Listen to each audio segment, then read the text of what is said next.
someone to talk about MNM. I mean, might as well jump to you. Man, yeah. Top 3 rapper, in my opinion. In many people's eyes, he is indeed. Yeah, I feel like Eminem just seemed to be struggling in many different facets, right? Okay. We've seen a very strong-looking Eminem before. That was on 12-9. That was before the game effectively just entirely changed. And now we're looking at an Eminem who, you know, have to deal with this whole enchanter meta, or potential enchanter meta, right? Which it seems to be how most teams are landing. And it just didn't seem to be their style, because Eminem, even historically as an org, if you're talking back down to when they were in the UKLC, they just seem to field players that just love go bounce, go, go, go, go. They will just fight endlessly. It's a complete bloodbath. Now we're looking at slower paced games, and it just seems like 12-10 hasn't been their patch so far. They just need a little more time, and we'll see how they adapt. The big question for me is, will they go back to maybe just these bloodbath style of games? Because it seems like it's still playable on 12-10. I honestly, like, and I also think, like, just in general, this is not a roster where I would think, like, as soon as I saw it, they would be in the position that they are. I could have easily seen this in a 2-2 roster like the rest of them. I actually think that in terms of what I'm looking at the caliber of players, I genuinely thought they've been underperforming as to what their usual level could be. Yeah, and I think even if we sort of rewind time a whole year, do you remember the Resolve roster? Because we all had fairly high hopes of that, to be honest with you. At the very least, you know, making playoffs and potentially a deep run with development. This is half of that roster, so my expectations are just give them time. Is this the one with the Telia Masters? No. That's okay. right before it. I see. If I may, I can pick on that sentence and look to Astralis. Sure. What can we talk about Astralis? Because they started really good. Yeah. They're shaking a little bit. Oh, was this? That's a cool stat, because this was spring split. 2-2. It looked okay, not the best. And then, yeah, by the end of the split, things collapsed. But again, I feel like now that they have a different coach, you know, leading the project, and of course, you know, they swap out Cuba.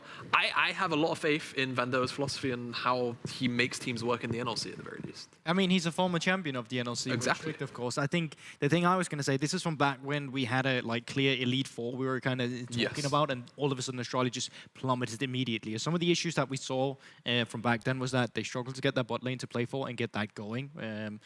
One of the reasons that we have Keeper now as well down there instead of Vindel back then, but also just the in-game decisions. And I think that is the toughest test that Ventetto will have to feel for this Astralis, is that I don't ever think that the player's caliber or individual skill was ever in question. I think it was when you put these 5 players together, somehow it just didn't click, and it never really worked for them. And they were saying for the longest time, you know, scrims are going well. We are beating teams like Fnatic, Team Queso in scrims. We are taking, you know, games from stronger teams as well, but they were just never, ever able to properly transition that to an official game. Okay, I'm hungry right now, so I need to jump into Champions Select. I need action, I need blood, and I need to see what's going to happen between Astralis and MNM. So kick off with the Champion Select. That's usually what you get from when you get in-game, not so much from Champion Select. It's way more slow-paced. Today has been really revealing, though. We're getting a lot of Champion Selects that decide the game before we jump in. At least the execution of them. I suppose so, yeah. And for me, I mean, MNM already have a 3 next to their name, so I guess they lost. Oh, wait, no, because they have lost 3 games. My brain, I thought they were 2-2. Anyway, yeah, it's what we wanted them to be, perhaps. Yeah, maybe. But yeah, for me, the big question for MNM is, are they going to try and continue to adapt to 12-10 in the sort of what I'll start to dub the traditional sense now? Or are they going to go back to what they were kind of looked the most confident on 12-9 to try and, you know, just have force the issue kind of champions, snowball champions, your Lucian, your Kalista, you know, things that will innately get a lead in the bottom side, because that's what I feel like Mishiku looks the strongest on as well. The things that can get aggressive in lane with good support matchups, Kai'Sa as well comes to mind, Samira, things like that, or are we just going to get the scaling? And while that's relevant for draft, right, I still honestly feel like maybe sometimes it's a bit copying, saying we just have to get used to how this patch functions. While it is true, some matchups are still the same, and it is still the same the way it's been played. I think that you need to not make this game too difficult for yourself and be free to just, you know, pick whatever you really are comfortable on and make it work. Obviously, we are starting to see power picks that are coming through that we've seen loads of time. But this time around, I can't actually see the screen because there's a camera in there. Don't worry, no one's picked yet, but Gwen is up, and so is Renar. So Renar will be the champion of choice for Astralis now.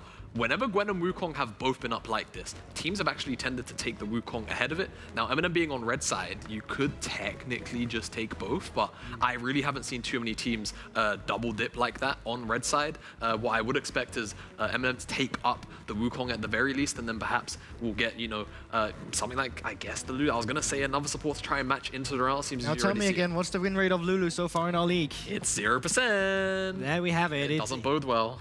So far, I'll say stats don't always tell the true story. No. I definitely think Lulu is still a very much strong champion for this patch, specifically for extended team fights. I also think it works really well with champions like Wukong, extra speed up, or just him giving you that extended team fight, because it's very difficult to deal with once he starts that cyclone. So far, it's looking decent from the side of MNM, and what you want to run it out from now for Astralis, like you can go for an AD carry pick if you want to with Renata, but the champion pool is still very steep, so there's a lot of power picks still to open up for. The Forbidden one still up and available. The Scissor Lady, and I think that would probably just be the strongest way to round out. I think you take that off the board, so MNM can't, you know, take it on R3 and then potentially ban away to sort of counter picks. Yeah. And I think you're always going to be okay with no matter what AD matchup you have with Renata. Even if MNM decide to go for something super hyper carry here with the Lulu, I think MNM now have to think about, you know, that top side matchup or the bottom side matchup and picking between which one they'd prefer to get pinched. And that's the thing. I feel like, though, if you want to attack something that was a little bit shaky, we've seen Carlson, we've talked about it as well. He's a development player, right? 16 years old, unless he had a birthday this year. I don't know. He was 16 in spring so far, right? A guy where, you know, he had carry performances in the first week on the Renekton where he was an absolute beast in spring. Then I think people started to figure out that he doesn't get all too many resources and doesn't do too well with low resources either. So if you wanted to attack him, that could have been an attack point, but they've opted in for the Gnar here, which is still a fine matchup, but Gwen later can take over side.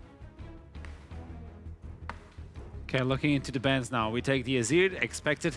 It seems, though, that MNM are trying to look for the team fight composition versus a Renata. We've seen this constantly, that if you don't have the control, the vision control, it doesn't work out for you. Yeah. And stats lie a little bit, but I've seen the vision from MNM. It's not that good. And I'm starting to kind of worry for MNM in that sense, because I feel like Renata as a champion thrives in two conditions, right? Okay. Teams that really, really hard dogpile, and teams that actually have very limited forms of engage, Yeah. and can't actually struggle to get onto the backline. So the Renata almost kind of like works at both extremes, and right now MNM are kind of lacking a true hard go ban, and I think Renata is going to really thrive. Kiba should have a pretty okay time depending on what the AD matchup is as well. So I think teamfight, yeah, they're looking for it, but they really need to find, you know, a little bit more burst. I think would be the best way for them to navigate out of the situation. I mean, it's either that or you just have lanes where you all the time can say, we will be first on the objective, we Yeah. will get his stacking, but that is just not the most reliable win condition because things go wrong. So there is human error in all of it, so just having winning lanes sometimes is not always enough. So I completely agree with Jamad on that front as well. And now, different bans coming through, mid laners and AD carries. So 3 birds being banned and 1 psychotic girl. That's very interesting. Yeah, I mean, now the question is, my earpiece just leaves my ear. What is the choice of AD? I think for MNM, right? You still have a lot of the hyper carries up that pair up with the Lulu. Maybe they want to go back to the Twitch, which we saw in their game against Riddle. It didn't particularly go well, but I think now, you know, with the potential of a different lane matchup, it could be all right. I think for Chrisberg, though, like kind of pick a little, I would maybe look at trying to play a kill lane into this or something that can scale just as well. I think you can definitely go for the scaling option if that's what you're looking for. The most difficult one on that side is that I think, yeah, you could try and answer it with Cockmore, but then again, there's reliable backline dives. So I would actually think that going for the kill lane is maybe a little bit better. You also have Renata. Renata does extremely well with any champion that goes for resets. So already likes of the Viego, absolutely disgusting. Nasty. If Tristana is locked in as well, absolutely disgusting because Tristana will literally just send it, jump in there, get this explosive, and then if the damage isn't really there, you die, well, you still revive as soon as you get the kill afterwards. So I definitely think that's a strong combo coming down in the bot lane. Yeah, and I think what's great about the Tristana pick too is that it has a lot of self-pill into what is very like full committal dive, yes, with the Gnar and Wukong, but it's not the kind of dive that is always going to consistently lock you down. If you've got the bailout and if you can time those rocket jumps perfectly, you'll always be fine. And we get another Swain, and hopefully, unlike last game on Tempt, it actually gets to, you know, play the game a little bit. And I'm curious as to what MNM really want to round out their comp with. Again, I think they need more burst. I think they need more setup. I think they need to be able to just completely remove members once Twitch opens out. And honestly, Orianna kind of fits that bill. You know, once you get to that 2-iron mark, yes, you might not be able to one-shot people like you used to be able to on 12-9, but realistically, you know, Shockwave into a rat-tat-tat from Twitch, you should be able to blow up, you know, at the very least the squishies, put them into bailout form at worst. My only worry right now for MNM is the durability on basically all the champions coming through from Astralis here. It's absolutely insane, right? Like, if they take over games, Gwen, you're not going to kill her. Viego, you're not going to kill her. Swain, you're not going to kill him. And even if you do, what's that? Renata bailout being up and available all of a sudden, a takedown is going to fix that issue. I think extended team fights from the likes of Astralis, why they don't have an immediate go button. If they're first on the objective, there's not a lot of reliable poke coming through for an MNM. It's a team fight we're going into. I really have to say, whoever's first to objectives here is just winning out so hard, I feel like, because with the lack of engage on both sides and the amount of sort of, when I say engage, like hard engage in Lawrence Leona, I think the fact that, you know, there's so much anti-dive on both sides too, really does make it a game of, I think whoever makes it the objective first, if all things are at parity, I think they just almost automatically win the team fights here, come the neutral objectives. It's a game that will allow Astralis to jump into the top of the standings or probably get MNM in the middle of the pack, a little bit more secure from the previous week. But let's see what happens inside of the Rift as soon as Viperun and Treble take it up. Neither team is jumping anywhere. There's no movement. There's just, we're going to sit here. You're going to sit over there. And we're all going to sit together with the other 8 teams around. I mean, I am just confusion. I was led to believe from great scholars of League of Legends. It means me, but it's fine. You can. And no, well. It's trouble. It's fine. That engage is important. You remember the Dusty game we just watched where there wasn't much heavy engage? That lasted about 45 minutes. Look, all I'm saying is that if this Swain has Mandate? the ability to play League of Legends, even just a little bit, I will be happy. You forgive Monday. Yeah, I forgive Tempt. Tempt can do no wrong in my eyes, except for his wave management last game, which was wrong. But this game... Can do no wrong apart from when he does. We're into our 4th game of the day, everybody. We've got Astralis Talent on the blue side. We've got MNM Gaming on the red side. We got a Twitch. We got a Tristana. We got a lot going on. Do you know what this Orianna skin is called? Orbiana? B? There's a B in there somewhere. There is, but I don't know. That's why I'm asking you. I would say Orbiana makes the most sense in terms of where you'd put That's the really word cute, B. actually. All right, so back into League of Legends. I feel like Astralis have gotten a bunch of S tier picks right here. Yes. Having the Gwen, the Viego, perma-scaling, love team fighting later on, and then on the bot side of the map, you've got Renata, which holds a really important tool when it comes to team fighting, which is her ultimate. Now, if you look at MNM, they've got great engage, yes. They've got great disengage, they've got great peeling, they've got great shielding. They pretty much have everything they need for proper team fighting. So as long as they don't fall behind and Michigo gets to go rat-ta-ta-ta-ta-ta in team fights, I think it's going to be very peachy for them. Now, the problem is, if you guys remember the game from Bifrost last week, which went to 50 minutes, Odie's Rat could not play the game. And right here, you're playing Twitch into Renata ult, Tristana jumping on you, you've got Swain hitting you from far away, Viego, Gwen, there's like a bunch of things. And if you get found in the team fights before you actually get to open up with your ultimate, it becomes really difficult for your team to move in. This is why I believe it was very important what Jamada says the first team at objectives will have a massive advantage because you cannot walk through Orianna Ball or not, and you can also not walk through a tight choke point when you know there's a Renata on the enemy team. Absolutely. While MNM have themselves a little bit more engaged than Astralis do, the fact of the matter is, there's so much disengaged from Astralis, and the fact is that's their game. You can just say like, we're gonna jump in now, and they're like, no, you're not, and they're like, okay, cool, that's fine. We're gonna just have to wait for Michigo to get to that 45-minute mark, which he will be terrifying at, but Tristana on the other side is gonna be able to do just as much, if not more, when it comes to the late game. I feel like Astralis have been a little bit inactive in the early game a lot of the times, and that comes through Taxa not being willing to take a bunch of risks to try and get his lanes ahead, right? He's more of a laid back, let's farm towards late game and let's team fight, which is also the name of the game for Astralis a lot of the time. That's why you see them picking a lot more of the peeling and kiting back compositions, playing for the AD carry, which right now this AD carry wants to jump in. It doesn't want to kite backwards. It's a kill AD carry. You want to be jumping in, you want to play a kill lane, you've got Renata, handshake someone towards you, get Tristana to jump onto them and do damage. But just because the Lulu is right there and the polymorph can come through, the trade might not necessarily be advantageous. It's going to be a lot of positioning, isn't it? You're going to want to see, look, Viego can get involved but is a little bit short range. Gwen can get involved but is a little bit short range. If you can get those right flanks coming through, then suddenly Astralis Talent's roster is very, very scary, the composition that they've built rather. But they're going to need to be showing off exactly how good they can be. These players, as we were talking about what the issue was with Astralis Talent last split, the players are all very good. Kiba's already shown he's a very good player, but it's this combination of players. Can they step up? Wait a second. I feel like Senkax saw somebody pop the plant behind him, and he knew it wasn't anyone from the lane, so he might have to blow his flash out here, and he will.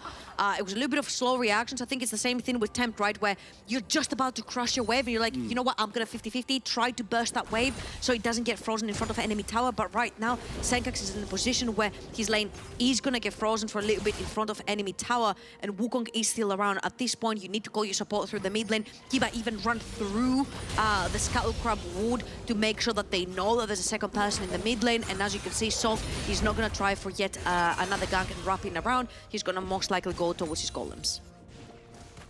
And just looking at Taxa, again, as you mentioned, not really wanting to be involved in this early stage, just wants to get that full cleared down. Top lane's very, very pushed in, so could consider that one, but it looks like there's a good idea. Soft and the MNM, they've been pinging down onto where he is.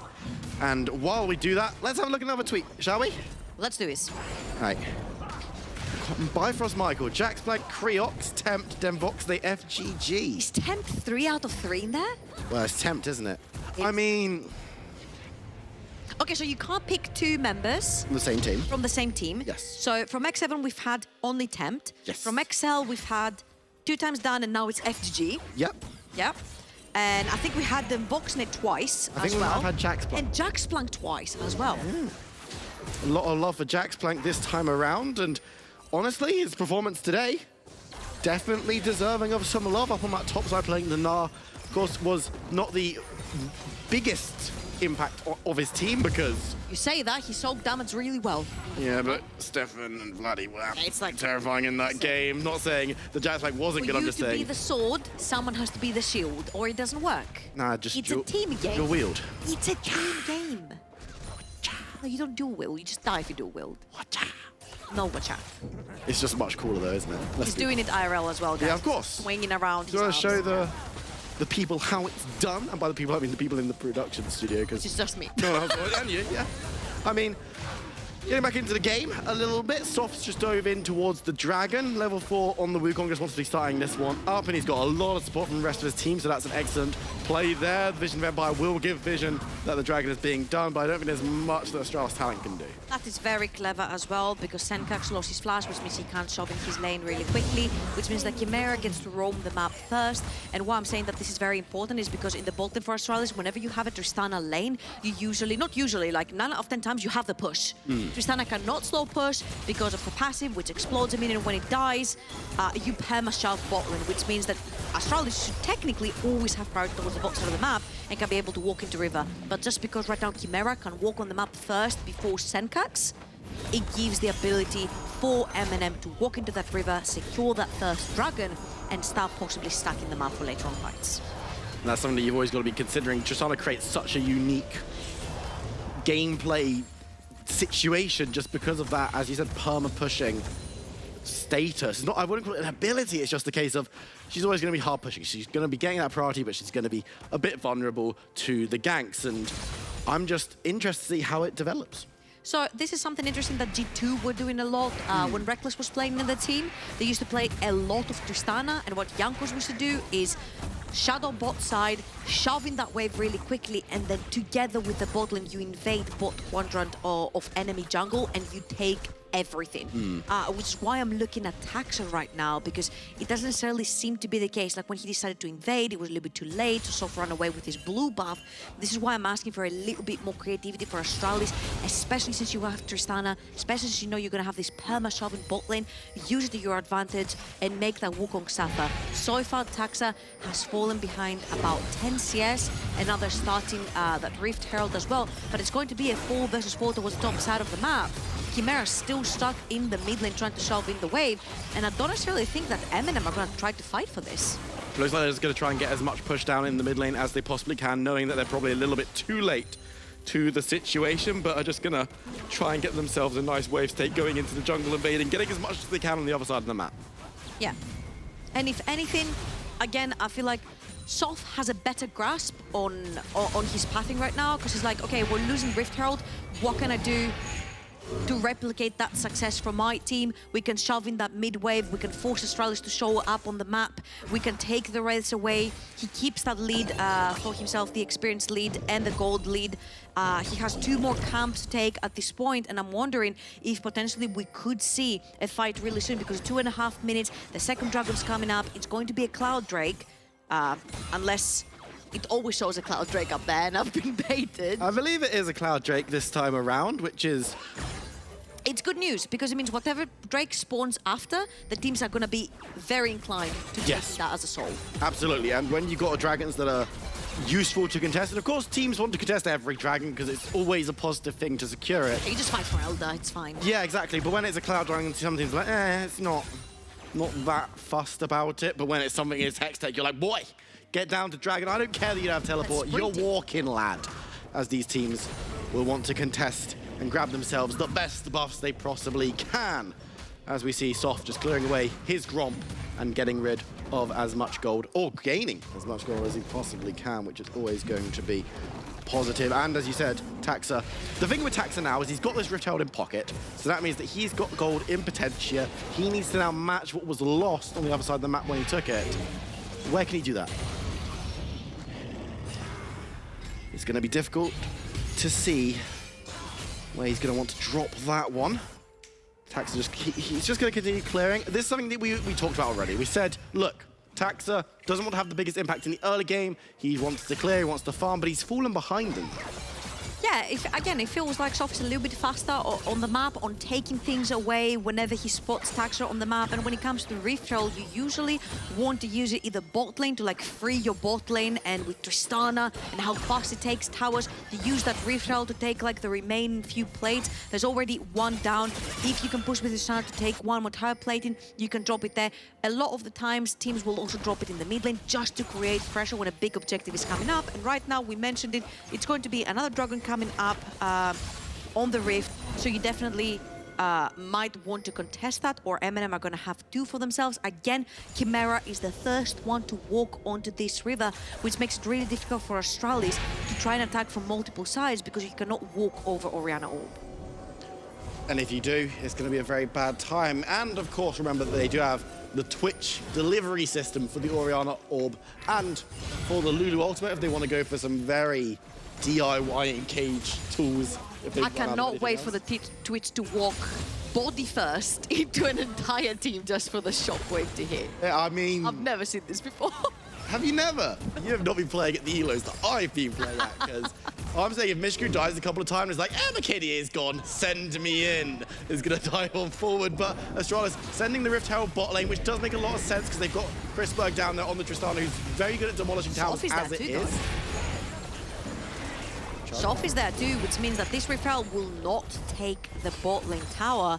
And now the Dragon has spawned as well. Again, Chrisberg is going to shove down that wave. Chimera first again onto that river, which might actually give second Dragon away to MNM. So what is very important right here is that bot lane tower has not fallen, which locks Chrisberg and Kiba still on that bot side of the map, which means that for the next few minutes you cannot move Tristana around to take more tower platings, which has diminished the damage that this Tristana could have technically done with this Rift Herald. Had Soft not been down there, Crispin would have hit the tower a few more times, that tower would have gone down. You can instantly transition Tristana towards the top side of the map, take more tower platings there. This is how you snowball these types of champions in the early game that actually want to get strong really fast. Talking about getting strong really fast, that's another mandate, Swain. So I definitely have to go back home and do some research on that, because I'm really, really interested as to why the mandate is happening right here onto that champion. But very importantly, Kraken Slayer build for Crispin. He's going to be ripping through those HP bars, especially with the true damage. And as well, for Mishigu, a buffed Blade of the Ruin King is going to be the first item of choice. So 2 AD carries with the 2 first items complete. And that's going to be damage coming through. The ultimate burned by Mishigu just to make sure that tower stays alive a little bit longer. Taxa slightly late to the party, but can be looking to defend, but throws down and shows where he is. So which one is it? Is it rat-ta-ta-ta-ta-ta, or is it spray and pray? Because it's been changed about 50 times. I believe it's currently called spray and pray. Okay, perfect. But you do still you shout rat-ta-ta-ta-ta when it happens. Because it's a rat. Because if you don't shout it, it doesn't work. That's true. The problem. It doesn't do max damage if you Yeah. shout it. It's the same as like if you're not shouting when you use like Tryndamere ultimate, it doesn't Or work. Karen. Demacia! Like, it doesn't actually change your gameplay experience too much, but I promise you, if you start verbalizing in your League of Legends games, folks, you will win 1% more of your games. 1%? Yeah, because you can't prove Well, that's 1% wrong. more than what they were winning previously, so I guess you take those. If you're playing with me, then that is true. MNM, Soft's on the side. Soft has been very, very good with his pathing this game. He's been shadowing exceptionally well on the Wukong. Apparently he's fallen a level behind right now, because MNM are more focused on trying to diminish the damage that's being done by Astralis and that Tristana, rather than getting that Wukong a little bit further ahead. And even though he's not that far behind, somehow Taxa, from being behind, he has found himself ahead, getting that Rift Herald, getting that experience, making sure he pushes the towers, he's around for that experience, he's farming his jungle. So far, so well. It's been a very Astralis game, I have to say. Very slow, very low kills, very methodical. And I'm going to press the button because that's my production, but they haven't replied. So I'm going to assume this is a new roster. It's me. And it is. It's my roster. Oh, that's your roster? Yeah. What do you think? Wait, you got FGG. Yeah. Your favorite jungler, Kraox. Obviously, he's triple. Hairbrush, because he's been smurfing it. I did this after. Hempt, 4 out of 4. Obviously. He's the only player Last that's game 4 out of 4. notwithstanding, we might have a I'm gonna dive take this coming in down. though. Carlton's in a little bit of trouble, gonna be knocked up, taken low, and might well be killed, but he's got support for his blood. Goes the way of Chimera, as Nas forced to back away. Shredder, he did not put a shield onto Chimera to get an assist right there, so this poor Yordle, small legs, roamed all the way to the top side of the map, no assist, but we take the kill anyway. It's going to be a kill, and it's most likely going to be a top lane tower, traded for a bot lane tower from Crispberg. And right now, Sof is taking the second Rift Herald, whilst Taxa is invading his bot side of the map. And again, this is what I would like to see a little bit earlier on in the game from Taxa. You've got this Sovereign bot lane, use that Tristana to your advantage, use it to get a little bit more deep vision, as they have right now in the bot quadrant of Sof's jungle, and try to keep pressuring the map. Now I'm expecting possibly the Tristana to go towards the mid lane of the map. I would say top, but in 1 minute and 20 seconds, the third dragon is coming up, and you definitely don't want to be giving MNM Soul Point for free. Because with the way that things are going, they may well be able to secure it for themselves. I felt like it's been shaded slightly by MNM so far this game, and our analysts agree, of course. Just a reminder, below the scoreboard at the top, you have got the momentum meter. And our analysts are behind the scenes just saying, oh, looks like MNM are doing all right, aren't they? And then the momentum meter moves. Such a stupid champion. Switch. He's just very silly. But as Astralis Talent are moving into the river, they want to make sure that this dragon isn't going to go the way of MNM without a fight at the very least. And as we said, it's so important to be the incumbent around these objectives. And it looks like Astralis want to make sure this mid-wave is in a position they can do that. But MNM are doing the exact same with Rift Herald. Yeah, and also Astralis, what they need to do is make sure they never lose track of Mishigu on that rat. That's the open fire with all the buffs from Lulu and Orianna and the shields and everything is going to be very, very bad news for Astralis. Caleb and Soph are finding themselves very deep into that jungle, but they're going to pull out, and now it's actually Astralis that have to walk through an Orianna ball from a choke point. Well, that's the thing. We saw the attempted engage from Mishigu from Sob, but now he's going to go berserk right onto the rat, but the team fight isn't kicking off, and now it's just yet. Taxa moving forward, now trying to get onto Chimera. He's going to be forced to bash away, but he's going to get taken down. Astralis will be able to get the resets off on the other side, though. Is looking for blood. Sengoku on the back line is just healing away, staying safe. Mishigu looking for someone to let fire onto. Taxa went too deep. It's actually just going to be a 1-for-1 exchange. And actually, I think MNM right here do win the fight because Kalem is going to go back to base. He's going to get full HP. There's also a plant at the bottom of the map for Soft to take and get full HP. Kalem is just going to TP back in. Kiba has no mana. They're going to get the TP in, but Chrisberg, Kiba are very low on HP. They're 50%. Soft took the plant. Kalem is TPing back in. He has no bar for his Megana. But overall, I feel like this exchange is going in favor of MNM right now because they've got a better core HP average for themselves, plus the Gnar coming back in that can transform back into Mega Gnar and have that ultimate available. Chimera TP'd in for good measure as well. So all in all, that was a pretty good fight for MNM. They secured the third dragon, which means in 4 minutes and 50 seconds time, Astralis are gonna have to find a way into that river, because if they don't, Soul will go over to MNM, and Ocean Soul is something a lot of teams are looking for. And I mean, very notably as well, you look at the members who went down, it was Taxa who died from Astralis talent, so no smite available.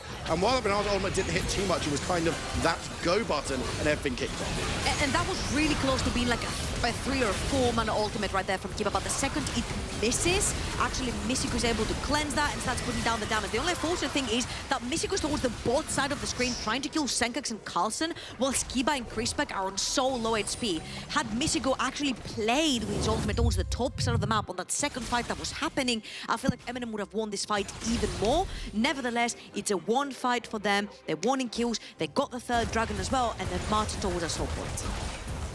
As you mentioned, Ocean Dragon, it's a hard one to fight into, especially when you look at this and say, hey, these two teams, we've seen it already. Astralis MNM struggled to engage onto Astralis even with the better engaged tools of the two teams. If the roles are reversed and Astralis are like, well, we need to be the ones engaging onto MNM because they're around Baron or they're the ones sieging, we need to stop this from happening. If you're regenning, then the damage that you're taking is not going to be that sad.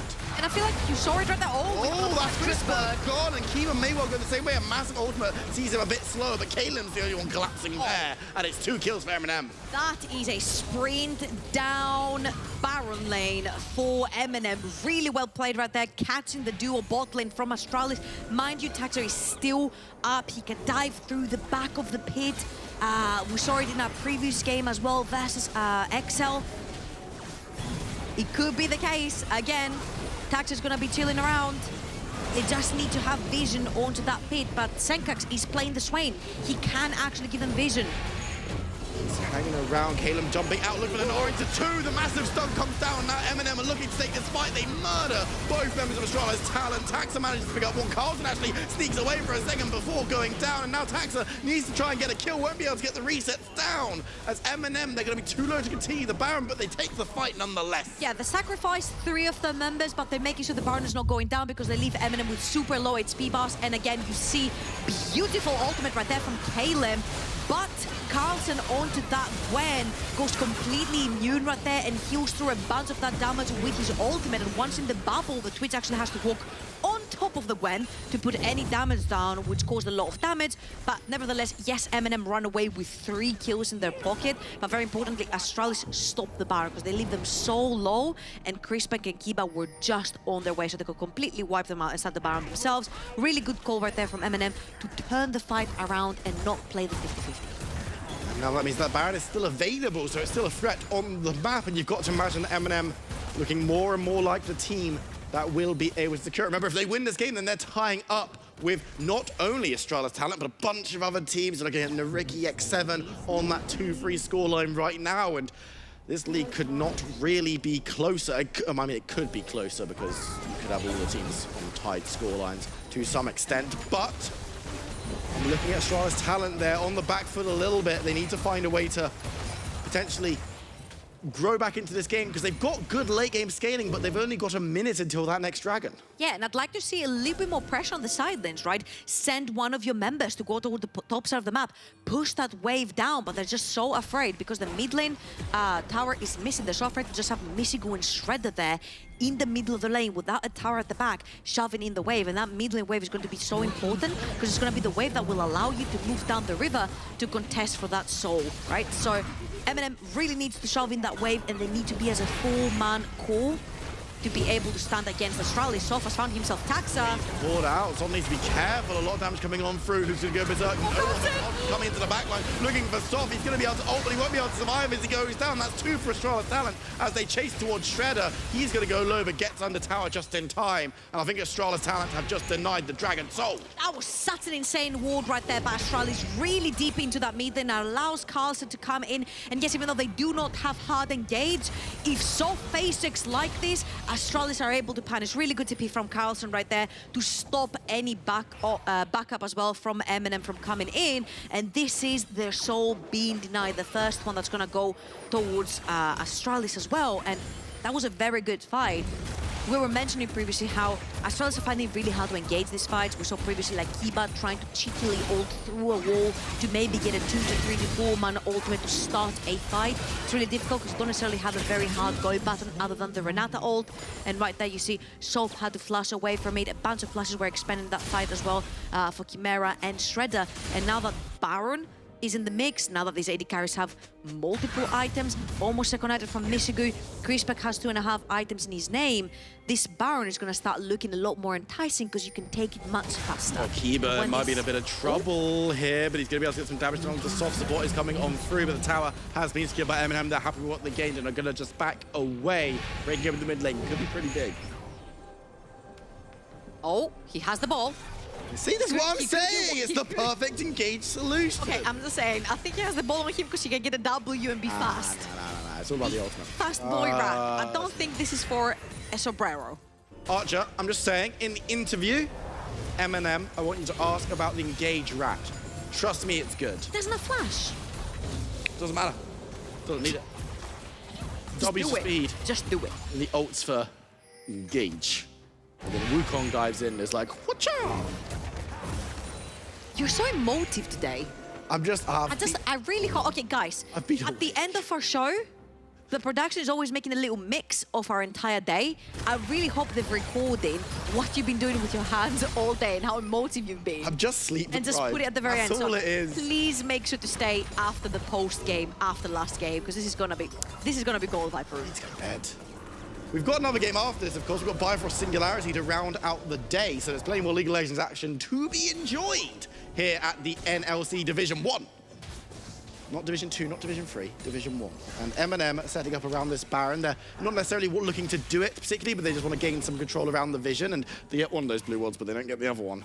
Again, you see, we mentioned how Baron is on the menu right now, and both teams just want to make sure they've got infinite vision around it, that none of the two teams can actually sneak in and take it, because they both have such incredibly fast clear speed when it comes to these neutral objectives. So you see Astralis moving in, taking vision, walking out. MNM walking in, putting down vision, walking out. And this is going to be the name of the game. I'm just, again, suffering seeing how the side lanes are just not being pressured at all. Like right now, it's the first time I've seen Senkirks go towards the bottom of the map and shove it away. Kalem is usually the one doing it for MNM, and this is a big impact of the two towers that are missing in the mid lane. Having Tristana, Renata push forward, they got punished previously, and then they gave away the dragon. Having Misigu or Shredder walk forward to push in the wave, they can very easily get jumped on and get punished. Look at where Astralis is. Misigu, he's hiding. He was hiding. He's still hiding. He's going to get sped up and now might look for a little bit of damage, but needs to be careful of the location of every member of Astralis Talent, because while they're not necessarily going to be able to push forward too hard, if they get a good flank, we've seen it already, how powerful they can be. Astralis Talent are pitched up on that top side, commanding the Baron area. On the bot side, we've got Dragon spawning in a minute and a half. Remember, this will still be sole point for MNM Gaming, so it's still a massive battleground, but things just seem to have taken a little bit of a slow turn as both of these teams just really wary of giving up too much, because if either team loses the fight now, surely that's got to be Baron for their opposition. 3 words. Okay. Push, side, lanes. You see Kalem on the bot side of the map. You see Carson on the top side of the map. Can very easily take your your Orianna under a tower, have her push. Senkax right now cannot do that because she has the exhaust together with the flash. She doesn't have the teleport available if Astralis choose to fight. But like the side lanes have constantly been abandoned. I mean, we saw even Kerberos at like 27 minutes. He had like 300 CS plus. So it's a relatively low-ish CS game, especially after the 23rd, 24th minute mark, because you will see that bot lane and mid lane have been grouping actually a lot for the side of MNM. So a lot of the side lane waves have been abandoned, and the one that's picking them up mostly is Kalem, who has his TP available most of the time, but he also wants to be charging his Naba. But right here, again, another top lane wave completely went missing. But these teams, they're probing, looking for something potentially. Michigu going invisible, Taxa going invisible. Michigu is just looking. He's going to open up the fire towards Chrisberg, who's going to be able to get away. Nice ultimate from Tristana will disengage that attempted fight as MNM. That was ult for ult right there, but for Michigu, it's much more important to have his ultimate up and available because Chrisberg is only using his for peeling. He can still do a bunch of damage diving in with Tristana. So we need to see if MNM want to take this fight, it will not have that crucial AD carry ult for them. They're moving back down towards the Dragon. It's going to spawn up now. Astralis talent need to get going because MNM have started up the objective. Now they're moving forward. Tax gets the It's Kalem. He gets the ultimate onto 2 seconds. Moving forward, the berserk. The damage, the Dragon is secured, but it won't be enough to save this fight. You've got to imagine as MNM are being ripped to shreds. The reset from Taxa as he picks up a second. Carlson grabbing kills. Maybe they only get the 2, but can they move to Baron? Yeah, and it was indeed a problem. Michigu not having the ultimate right here. He has to play very short range, and if you're playing short range into Tristana, Swain, Taxa on the Viego, and Gwen, you're gonna get swallowed whole, and that's exactly what happened. Michigu had to flash out, and he still gets eaten alive. Soft dies as well, which means there's no smite for MNM, and Astralis slowly but surely gonna crawl themselves out of this game. Yes, they lose Ocean Soul, and that's really big, but now at least they have Baron. They can use Carlson on that Gwen on a side lane. They can use Senkax on a side lane. Both have teleports up and available, and their core 3-man member, Viego, Tristana, and Renata are very evasive. We're about to hit the 30-minute mark. We're going to have another look at this fight, and there's just so much damage coming through from Astralis. They only get 2 kills, but they could have got a couple more. That was a great Renata ultimate coming in as well from Kiba. Really beautiful stuff. Michigu, yes, insta-cleansed it, but Sof starts hitting his friends right there. I think Kalem started hitting his friends there as well. So there was a little bit of confusion. Michigu, of course, not having the ultimate, I think, was the biggest boo-boo right there for MNM. It was impossible to take this fight. And Astralis win the fight, take the Baron, lose the Soul Boy. We're at 30 minutes here at the current patch, which means that we are in the point where if you lose a team fight, you might just lose the game. This segment brought to you by 12.10. And for MNM Gaming, they're just sitting back. They need to weather the storm because it's the famous saying, Baron is temporary, but Dragon Soul's forever.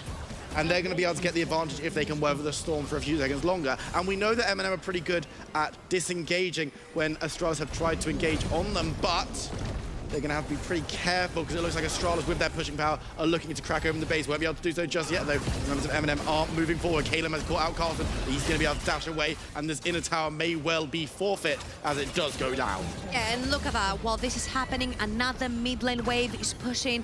That would mean that if Chrisberg walks a little bit close to the tower, puts down the bomb, this is going to fall. Soft is oh, nice engage coming through. They're layering the CC. There comes the ultimate coming down, though. Berserk. Michigu does so much damage before being deleted, as Soft will also fall. The attempted engage goes awry, and with Astralis having 5 members, could this be it? Again, Kiba with a very clutch ultimate gets Michigu. Michigu has no cleanse right there, which means he's just shooting down his entire team. And Astralis, 5 members strong, are looking for the finish. They're looking for the first Nexus tower. They will find it. Kalem is doing his best to defend. Needs to go large. Will be able to do so. Ultimate only onto Taxa, who's going to take a decent amount of damage, but it's going to be the Gnar that gets cut down as Taxa goes into stasis. Second Nexus tower falls, and just like that, a close game will end as Shredder dies at his Nexus. It looks like it was going to be a long one, but in the end, Astralis talent take the win. Again, it didn't look the cleanest. It didn't look the most assertive, but it's nevertheless an Astralis win. I think we saw in the stats as well, Astralis after week 2 last split, they were 2-2, and then they ended 6-12. I think it's really good for the confidence as well, especially with the new roster, to go into week 3 and get that third victory under their belt right here, especially against team which technically on paper you should be beating, and it wasn't clean, but we take the W's. A dub is a dub is a dub. And it was a very Astralis talent style of win. And now to break this one down, it's a Dane and his friends. Take it away, Desk. Why the Dane? Why is that smile? What is that smile? You question the Dane, I question the friends. What? Hey, yo? Oh my, Should we just leave? I never thought I would ask for medical assistance on the desk. I was punished. Wow. Well, welcome everyone back into the desk after I was hard. I don't know how to pick this one up. I mean, it's like MNM. They were going for the objectives. They were going for the late game. They got the soul. It didn't work out. Why? I want to know why. This was just one of those games where a team gets Baron and ends. This felt like an actual 12-9, like... This was a This felt like clear-cut an older, throw, because it's not Yeah, even like, like it's not even the fact that you didn't have a scaling aspect in what No. you had, right?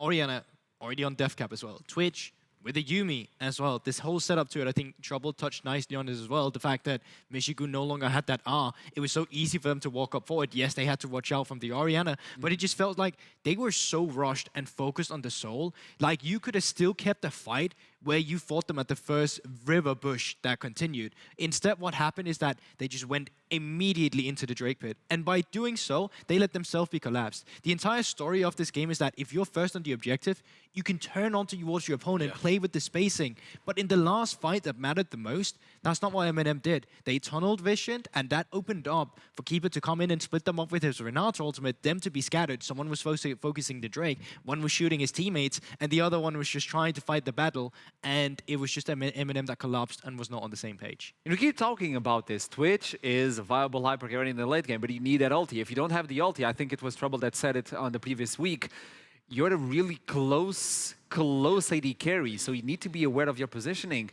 And we talked about the vision of MNM. At the end, do you think that was the key component?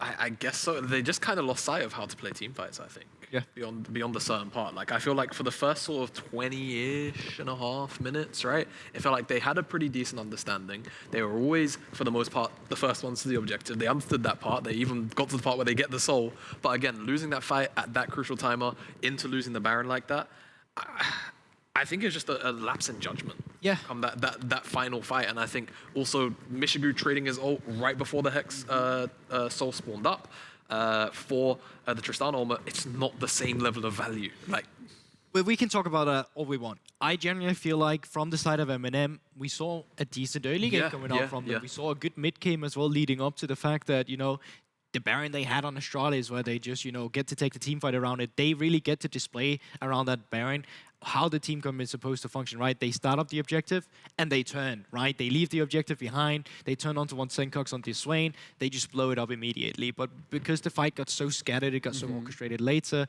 they weren't able to replicate what had made them so successful at getting to this point in the game. And unfortunately, that's sometimes the story. When we look at Astralis, though, I still feel like they look so shaky, like they're not convincing. yeah, I agree. I think there's some positives to take away, but realistically, for a majority of the game, MNM outplayed the potential win conditions that Astralis actually had. They had a very strong Tristana, yes, but that came after a very long time. And whilst he was ahead of Michigan, I feel like they didn't necessarily leverage that strength particularly. It felt like they lent on the mistakes of MNM a little bit as opposed to actually playing on their own strengths. Oh, yeah. So again, not the most convincing bit, and that's going to be the story for, I feel like, for Astralis for a little while, is finally, you know, getting consistent wins that actually look strong. It's a good topic, and maybe we should discuss it with the interview that we're going to jump into now. Sinkox is with us, the mid laner, coming in with the Swain. Hello, Sinkox. Welcome back into the show. Hello, hello. This was a victory. Yes, it was. But how nervous were you throughout the entire game? Because don't judge me right now, but it seemed like it was MNM games to lose instead of Astralis games to win. Do you agree with that? I mean, yeah, towards the end it probably was like that. I mean, it for sure was like that. It was not really our game to win anymore. I think we did some mistakes in the early game that made it hard for us, like really. And yeah, we were just like too AFK, I think, in general. Like, yeah, I don't know. It was a bit of a disaster. Do you think the mental went down throughout the middle of the game and Astralis was just riding the wave? Honestly, I don't think so. I think it was like probably last bit. It would have been a bit more rough, I would say. Like we had tendencies to like just like fall over and die, and this was one of the games that it would probably have happened. So it was better like this at least. It's a good start for the week from Astralis, so that's a plus for you guys. Obviously, you guys know where to work upon. But I want to make a question. Why coming back to Senkox, though? What made you shift? Yeah, I'm interested on that, because it seems like it was a boost. No, I mean, I don't know. I was just going back a bit and then, yeah, switching back. Like, that's what I've always played under. In the beginning, I just wanted to try something more personal and Cress, because it's my first name. But, yeah, I don't know. I realized, like, I've always been Senkox the entire time I played, so, yeah. So it has no relevance that you changed the name and Astralis is a little bit stronger right now. It was due to the work through the spring split to summer split. You don't feel comfortable, more comfortable playing with that name? No, it doesn't really matter to me, to be honest. But yeah. Okay, it's honest. Nice it's honest. I mean, it's kind of nice to see the name, you know. It has some history, some personal history. If you can, where do you think Astralis needs to work to take the next step? Well, first I need to not be sick. That would be number one. Two, then yeah, I mean, we're working on some stuff. I think we're going forward. Like we're definitely getting better. I think we had like a few good games against some of the more middle of the pack, lower of the pack teams. But it's like, for example, the game against Excel, I feel like we should be able to close it out, and like that's the main thing for now. Okay, I love it, dude. I'm gonna let you go. Speedy recovery. I don't want to trouble you anymore. So congrats on the win as well for Astralis, and I'll see you soon. Speedy recovery. Thank you. It's really rough. Honestly, respect to him. Do you know how many players we have that dodge an interview? This man is sick and still comes on the interview. Yep. He likes Senkox. We like him a lot. We like him a lot. Like, that takes a lot. Like, Kemeta did it on the previous week. I was like, nah, I'm not going to even bother you. Like, 2 questions, get out. Go rest a little bit. So, obviously, the mental is really complicated to play as well when you're sick. Yeah, no, I think, wellness as a player is definitely something that comes into effect. Who would have guessed? If you're unwell, you might make poor decisions. Who would have thought? But yeah, definitely a lot of respect to Chris for coming and doing the interview. But I think, like he said, he didn't really reveal too much. But like he said, like they don't seem necessarily like too happy with their own performances to a point. Like they feel like they could be playing, a little more confidently to close out some of these game states they find themselves in when they are ahead. Obviously, this game was maybe the slight opposite of that. I didn't want to ask you this question because I didn't know if it had already been answered, but did you guys ask them already, like, what the difference was between the coaching staff that they now have instead? We tackled it before, yeah. And obviously, they're feeling better right now. And it shows on the games as well. Let's see if it's enough to bring them to the next step. It seems close, but they still need to get there. A team that almost got there was MNM. This is why we have the opportunity to talk with Caleb, who's on the other side. Welcome back. I mean, so close. What happened? Because you had everything going on for you guys in that game. Can you run me, like, what was the early plan, and where do you think it collapsed? Hello, thanks for having me. Always. Yeah, we definitely had a better early game than last week. I think last week we couldn't really get to play the game, so playing this game felt definitely much better. But when mid-game came, we were kind of afraid of things that enemy could do, but they couldn't really do them. So I feel like we overgrouped a lot and we didn't play silent enough. So we were just in general like scared. And I think that costed us the game. Also some hesitation. Okay, that confidence that you needed to close out the game. And I want to make you a question that can be a little tricky to actually reply to me. When we go into a big patch like this, and you guys are still looking for the meta and all that, do you believe it's better to just go straight forward for the champions that you are comfortable with and try to force your play style, or to go to something that people are playing, like the Lulu and Twitch? Because Michigo is a beast when it comes like with Samira and things that is in your face. And now he's playing Twitch, and it seems like you guys are deviating from the champions that makes MNM MNM. Yeah, well, I think definitely it showed against against X7. We played something that was really aggressive, and you could play that on the previous patch. So with the durability changes, we had to figure out what was good. We tried going for things that we felt were strong, but I think in the end, what you need to look for is a mix of what you can play and what you're comfortable with and what is strong, because some things just fall off completely, and you need like some champions you just need to drop them because they're not good anymore. So I think you need to find a balance for sure. And do you believe you guys are close to that balance? Well, we had way better direction in scrims this week. They were way more productive. We had I feel like we were on a slump last week, but it's way better now. I mean, Chimera is not sick, so that's really good. He picked himself up, and everyone is generally like playing better. So I think we're going in the right direction. I hope we can keep it up, and hopefully we can get the win on Wednesday.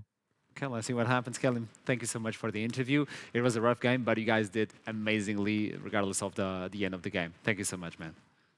Thanks for having me. I'll see you soon. It's a tough topic to talk about. Where do you go? Meta? Do you go for where you feel comfortable? Is it even reliable to go for where you feel comfortable? It's a tough one for a team like... Yeah, no, I think it always is. And again, we don't often have these huge meta shifts like this kind of right in the, well, it's kind of at the start of the split, right? So that can help maybe later on, but to have, you know, yourselves play on one version of the game, week one, and then all of a sudden everything gets flipped up, it's a difficult call to make. I think especially from a coaching staff position, you probably had so many things prepped moving into like sort of the whole season perhaps, and then all of a sudden the game just kind of changes on you, and trying to find that identity again can be tough. You say, I'm actually quite vocal about this. You say that about coaching staff. I think it's the same for everyone who works with league players, producers, broadcast. The game is ever changing. Yeah. There's no game that changes as much as we do with League all the time. You know, 2-week patches coming through, big patches hitting, game completely shifting. It's great because I always feel like it's a new experience. It feels good playing it. But as a player, you always have to be so adaptable. You always have to be hungry to learn new stuff as well. So I genuinely feel like it's tough at first, but it is also one of the most hardest esports to adapt to that we are playing and working in. There's like a time scope on it, right? Like how fast teams are to adapt to patches, right? We've kind of highlighted earlier on in the day teams like Nariki, who we feel like had a pretty decent read on the drafts for this meta. And I'm not going to say that I feel like objectively MNM have had all 3 games that we've seen of them on 12-10 that they've had a poor read, but yeah, it's not particularly been the best for them, unfortunately.